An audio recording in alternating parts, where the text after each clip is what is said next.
I'm Shimon Cowan, and I'm speaking today with Rachel Carling-Jenkins, who's the State President of the DLP, Victorian State President.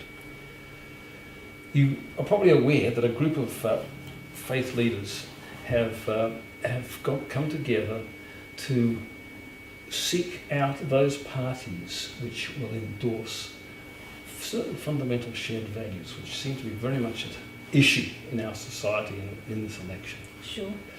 And I suppose number one is the life issue, because as we know, we have here a law, a Victorian Abortion Law Reform Act, which was passed in 2008, it's radical, to put it mildly. Now, what would be the DLP's position on this law? What would you negotiate? Were you to get your seats and to become a factor in the balance of power? What would you be requiring? Okay, I guess the first thing I'd like to say about the Abortion Law Reform Act is in 2008 we tried to stop it. So we had a sitting member at that stage, Peter Kavanagh, and he did a well-known rant against it, and he railed against it, tried to get a lot of amendments, tried to stop it, and we were unsuccessful. So I guess that's always something that sticks with us, that we have been champions against this law right from the beginning. So what we would be looking at if we were successful in this election, the first thing would be to repeal Section 8. Which is the repression of conscience. Yes, yes. What do you see as the effect of a law like this on society? Apart from the doctors concerned, the babies concerned, do you think, why is it so important to get rid of the excesses of such a law? Sure. I think it's got widespread implications. It's about freedom of conscience in any profession, whether it's doctors, healthcare professionals, psychologists, psychiatrists, healthcare workers, even in counselling scenarios. I think freedom of conscience for professionals is something that we should be protecting, and that comes from a lot of different philosophical bases. I guess my concern with this law is that healthcare professionals will, and we have anecdotal evidence to suggest that they are being coerced into referring women for abortions, but also being coerced into participating in procedures. So nurses in hospitals are being cut, their shifts are being cut if they don't want to be on that roster. And that's detrimental to everyone. But I guess there's wider implications. I guess I'm worried about euthanasia is the next big life issue that's going to come in, and if the Greens get the balance of power, that's going to be one of the first things they want to bring in here in Victoria. And I'm concerned that freedom of conscience issue is going to become played out in that sphere as well. How do we get a society in which pregnancies are wanted?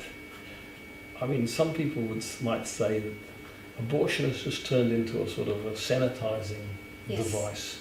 Yep. People can do whatever they want, and abortion will take care of the damage. How is it that we could sort of change social attitudes that would diminish the phenomenon of so-called unwanted pregnancy? Sure, that's a really good question actually. I think abortion has become our default position for a woman in a crisis pregnancy, and it's become too easy. I think that there are a number of factors that we should be looking at for a woman in crisis. No woman in Victoria should suffer a crisis pregnancy on their own. We need to provide better income support. We need to provide better prenatal care. We need to provide better housing options. We need to provide better counselling options. We need to provide support for the men in their lives as well, be they their partners, their boyfriends, or their fathers, to be able to support the woman better. Well, I certainly think that in many ways this is just running after the damage rather than getting to the cause. And that's something, maybe you could tell us something here about the sort of the vision of the DLP for a society in which eventually this kind of thing doesn't even happen. What kind of, where is the DLP, what kind of a goal does DLP have for a society? Sure. There should be a more responsive society, a more caring society where Absolutely. this kind of social breakdown, damage doesn't occur. Yes. What does it take? Well, the DLP have a long history of wanting to support the least, the last and the lost. And at the same time, and complementary to that is the basic building block of society is the family. And the ideal family is mum, dad and children. And I can say that quite openly, and I really agree that that's the ideal family, coming from the point of view that I was actually a single mum for many years. And that's tough, and that's a real struggle. And that's something, the DLP accepts that there are different types of families, absolutely. And we need to support families to be able to make a go of it, Right. to form a basic building block of society. In other words, to give various kinds of incentives to be married and to strengthen the social have children. Right. Yes. So our birth rate in Victoria is shocking, particularly amongst women my age. So women in their early 40s and late 30s are just not having babies, or we're having one baby per couple. That's not sustainable in the future. So economically, and the DLP has an economic vision as well for a society where we distribute wealth, etc., and that comes from the basic economic building block as well, is the family.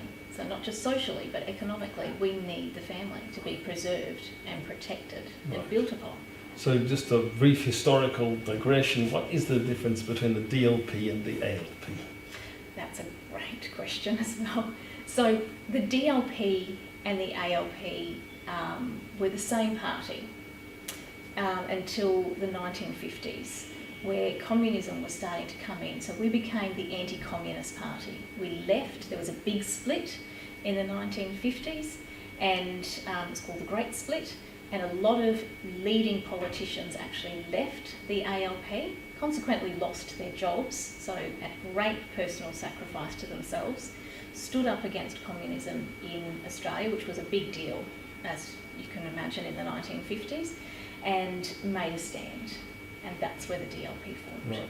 So would it be right to say that it's a party which is concerned with social justice but hasn't lost its traditional moral anchor in some sense? Absolutely, right. yes. Right. I guess I could just imagine that the people in the 50s that formed the DLP were concerned about the trajectory of that party, which in hindsight was actually correct, but retained the concern for workers and community that the traditional Labor values are. Right. Yeah.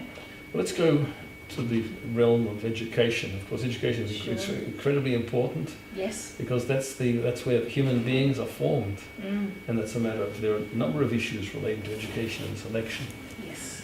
But one which concerns a lot of people is a program which is being supported by the government in some schools, and Labor wants to introduce it to all state schools, which wants to validate what it calls alternative sexualities or diverse sexualities.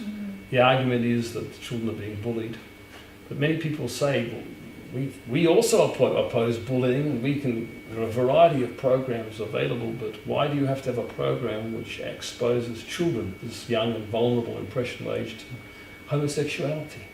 And where does it lead? What does it do? What does it do to kids in their development?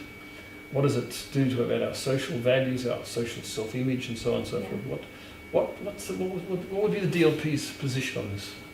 The DLP are really appalled with that program, the basis even of the program. We understand that bullying is an issue, but it's not so narrow that we're going to solve bullying through introducing children to different lifestyles. And there are a lot of other proven programs, as you said, out there that would be much better used. I guess it comes back to that DLP view of the family. the view of our family is mum and dad, not two dads or two mums. So we don't support same-sex marriage, for example. We don't. Well, that is a lifestyle choice for people. We don't believe it should be imposed on children, and we don't believe children should be exposed to that either within schools or within their family.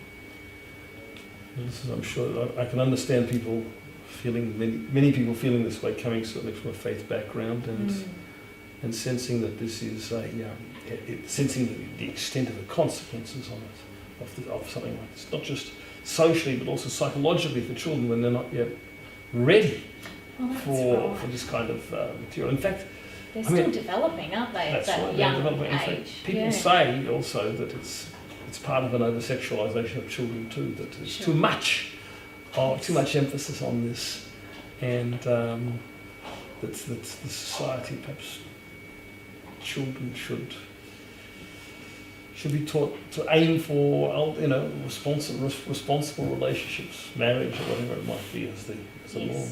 Yes, and I think if we started to try and introduce that into state schools, people would be in outcry. So how would you start to try to sell it? I mean, it's a hard one. It's not fair to ask you to devise a policy on one foot. Well, but I think there are a lot of other programs out there that would be much better alternatives.